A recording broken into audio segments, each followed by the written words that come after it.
To customize your lock screen in OnePlus 15, first of all, we'll need to launch our settings. Next step is to locate the display and home screen, lock screen and styles.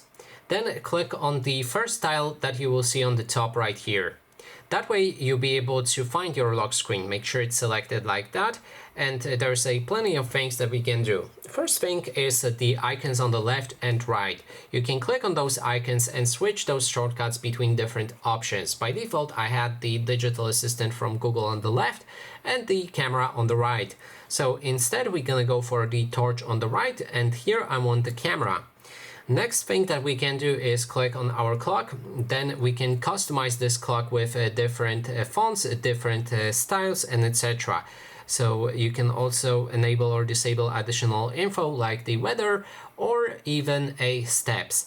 And then we can adjust the thickness of that font, and we can also change the colors for our clock as well.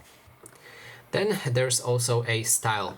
Click on that style and you can switch between different styles that will apply to the wallpaper. So you can change the blur and pick whichever options you like right here.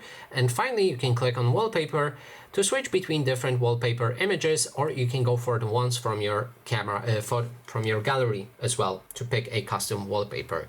So finally, click on apply and your new lock screen will be saved. And that is basically everything. Thanks so much for watching, and if you like this video, please consider subscribing.